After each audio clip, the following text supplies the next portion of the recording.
Who else didn't really love math in high school or wondered, would it apply to me in the future? Now, are you into off-roading? Well, physics applies to you every single day. Are you into high-performance engines? Physics applies to you every single day. I'm going to try and muddle through this in the simplest possible way that I can think to explain important theories, or more specifically, the logic of why you're able to pull someone out, or how you might want to think about your capability of pulling someone out. This way you can assess, am I capable of recovering this vehicle in this situation? Or is there a different way I should consider recovering the vehicle because I can't recover the vehicle in this situation? So we're going to start here. Some things you might want to think about. What is the condition of the vehicle you're pulling out? Does four-wheel drive work? Is the engine running? Pulling a dead vehicle is a whole lot harder, or pulling a two-wheel drive vehicle is a whole lot harder than pulling a working four-wheel drive truck. Now, what about the limitations of the driver? Is the driver drunk? Is the driver hurt? Is the driver tired? Does he even know how to use his vehicle? Those are questions you may want to consider before you put him on the end of your line. Why is the vehicle stuck? Where is it hung up at? Is it framed out? Does it have open differentials and it simply can't crawl over top of a rock? We'll get to this in a second. What is the reason why the truck is stuck, and what do I need to do to remedy that situation? For instance, let's just say you're hung up on the frame on a rock and the driver drove into the rock. Well, wouldn't it make more sense to pull him off backward? In that way, you're not dragging the vehicle over top of the rock and damaging the oil pan and transmission pan all at the same time, and potentially the differentials. So that leads us in the next one. Is it better to pull from the front or the back? This consideration might be because your vehicle, maybe can't get to the front of the back. Or it might be an obstruction that the driver is literally hung up on that you may want to consider. Do I pull them off from the back because they drove forward onto it? Or maybe it was a situation where the driver was turning around, they backed up into something and got themselves lodged that way. Here's another problem. What if you back up into something and it would be better to pull them off forward, but you can't, or from the back of their vehicle, but it'd be backwards, but you can't hook up that way because let's just say it's the edge of a cliff or the edge of a hill, or you're in a gravel pit or something like that. Or maybe there's water there. Maybe there's a river he backed into and you can't, it'd be better to pull from the back, but you can't get there. So that's a consideration you may want to think about. Can I physically get my vehicle there? What is the off-road capability of my vehicle? Is there a way that I can pull this person out without risking myself getting stuck? Is there a high risk of myself getting stuck just trying to get to this person? What ground are you going to pull on?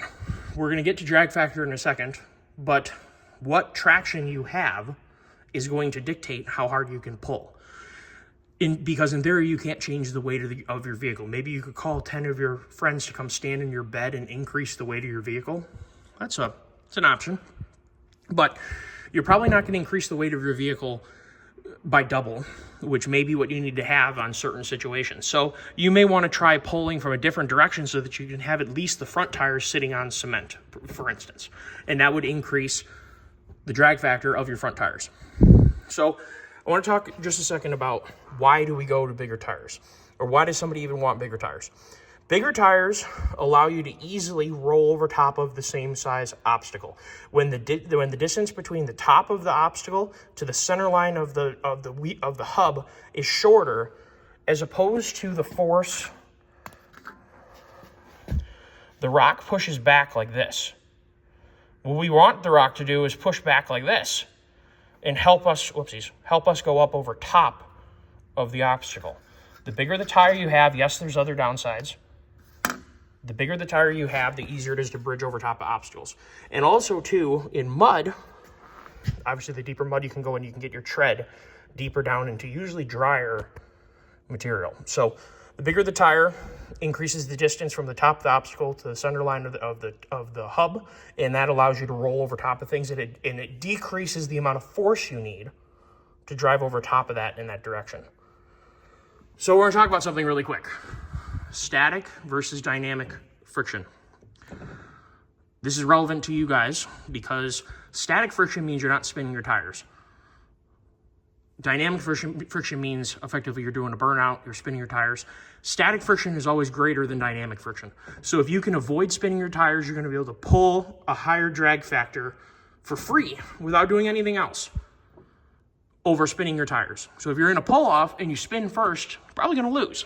if you're pulling somebody out and you're spinning your tires, you're going to have less drag factor. We'll be applying that in a second.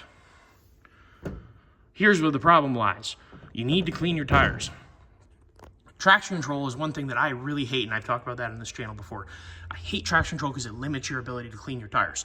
You've got to be able to spin those things so you can get the mud out, get the sand out, get the clumps of rocks out, the snow out, the ice out. Got to be able to spin them. So, you need to operate on the side of static if you can. But there's situations, especially in goopy surfaces, you got to clean them. And that allows you to always have the freshest amount of tread digging into the ground at any given time. Because what will happen is if you can't clean your tires and you rely solely on static friction, you're going to have the tires get all glomped up with mud. They're going to turn into racing slicks, and you're going to have zero drag factor. All right, let's move on. So let's just say you're pulling somebody out and you're in a muddy field. And you do have mud tires. There are some things, so I'm getting back to here. Your drag factor is going to depend on the tire. So for instance, I'll get back to that. I'm sorry, this is one thought that I forgot to miss. Your contact patch on a 33 is probably something like that. Your contact patch on a 35 is probably something like that. Which one allows more tread to be touching the ground? And which one allows... So that way you have more fingers of the tire grabbing and clawing you along. And which one is going to distribute your weight better? When you go up in width, your contact patch, let's just say you have a 35. And let's just imagine this is 12.5 wide, okay? I'm sorry I don't have 12.5 inches to work with right here. Looks like that. Now on 32, and this is just guesstimation, but let's just say you got 12.5 there and there. You have more surface area, you have more tread on the ground, and you have less weight, pounds per square inch on the ground. That's why you want to go to a bigger tire. And these tire choices are going to affect your drag factor. If you have a massive tire that has no tread, and you're on a surface that requires traction, that requires tread to grab the mud, you're going to have a lower drag factor. If you have a small tire with a smaller contact patch that maybe has great tread, perhaps you want to keep your vehicle at nearly stock height, and maybe you lifted it an inch or so or two to clear, let's just say you were able to clear 32s on your, GMT 400 Chevy, you put mud tires on there, you're going to have a very capable truck. But you could probably have a similar amount of capability by having all-terrains with a 35, though they're not going to clean as well. So this is kind of the back and forth game that we play here as off-roaders between which is better for what. So, drag factor is a model of how much force you can pull. Gravity pulls down and makes the truck weigh, let's just say we have a 7,000 pound truck, okay? My Excursion, for instance, okay? It weighs 7,000 pounds. Let's just say the tires that I selected that day and the conditions that I'm in yield a drag factor of 50%, 0.5 G. That equals 3,500 pounds, which is half of 7,000 pounds. That's how much force my truck can statically pull, assuming we have 100% grip on the ground. You're going to have that 100% grip right up until you spin. When you spin, you're in dynamic friction. You have a lower drag factor. So you'll have that right up until you spin. Now here's where four-wheel drive and lockers come in, is when you start to spin. Condition A, two-wheel drive, not open diff, and we're assuming this is a pickup truck. I realize I just said this was my Excursion. I did the math for like a standard pickup truck. I don't know, just because it was on my mind when I was doing it. And usually a pickup truck has about a 60 front, 40 rear weight distribution, unless you put a whole bunch of crap in the bed. So if you figure that, condition A is you have two-wheel drive and you don't have a locker. So as soon as you spin, your front tires don't have any power at all, and your rear tires only have one tire that is going to spin. You only get 20% of your traction, 20%. B is a two-wheel drive truck, no power going to the front, but both, or the rear locker locked up. You get 20% for both rear tires, so you have 40% of the vehicle's maximum force on that surface, which is dictated again by your tire choice and the weight of the truck. The tire choice, of course, and the surface that you're on, those work together to combine to dictate how many G's of drag factor you have. Condition C is four-wheel drive with one front and one rear, because if you have an open differential in the front, you have an open differential in the rear, you're likely going to end up spinning one rear and one front. What do you get? You get approximately 50% if you're figuring 60-40 weight distribution. Condition D, open front diff, locked rear diff. You get 40 in the rear, 30 in the front, you get 70 total. Condition E, Power Wagon and JK Rubicon time, or Rubicon Gladiator, you know what I'm saying. Locked front, locked rear, or if you have an aftermarket built truck, you put lockers in it, great. This would be like a production Ford has a locking rear differential. I think the new AT4 2500 HDs, and I think the half tons too, have a rear locker.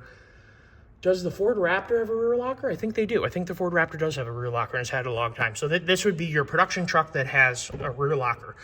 The only vehicles I know of that have a production front locker that are modern and relevant, besides a military vehicle, like a CCUV thing or whatever, would be a Power Wagon and a Rubicon from what would they call those, TJs, and then JK, and then now JL, and the Gladiator, which is JT. I can't think of any other that have a true front locker. There may have been, well, besides overseas, you can get Toyotas and Land Rovers and whatever, okay? But we don't get those here in the United States, unfortunately. You would have locked front, locked rear. You get 100% of your drag factor, so you can pull, well, here, now we'll go down the chart. Condition A, we can only pull 700 pounds. Condition B, 1,400 pounds. Condition C, 1,750 pounds. Condition D, 2,450 pounds. Condition E, 3,500 pounds, which is the full amount. If you adjust the drag factor, let's just say you now choose to pull with one front tire on cement. Let's just say you bump up to, 0.65 Gs. Let's just say as a for instance, all these numbers would change and you'd be able to pull more for your given layout, whether you're in two-wheel drive open, two-wheel drive locked, four-wheel drive open, four-wheel drive rear locked, four-wheel drive locked. So that's a bit of an explanation of the capability of your vehicle.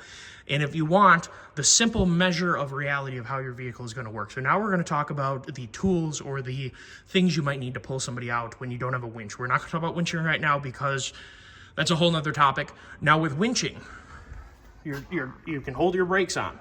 Unless you chock your tires or you strap your truck to a tree or a rock or another vehicle where you can double the weight. If you strap a truck to another truck, you're gonna be able to you can pull a mountain, or if you strap it to a tree, you can. It's not infinite, but in theory, you're gonna make sure you don't pull the tree down, so you don't pick a small tree. And in theory, you do have infinite amount of weight. But let's just say you can't hook to somebody, you don't have a way to do anything. If you're winching, you can still only manage 3,500 pounds of force with all four brakes locked. So that's relevant too with winching. So you either need to increase your weight, you need to increase your drag factor, which is going to require a tire change, a surface change, or hopefully all four of your brakes are capable of locking up. And you're going to try and pull without dragging your truck across the ground, because as soon as the truck slides, it's now in dynamic friction, which is less than static. So let's move over to the truck and let's talk about other things.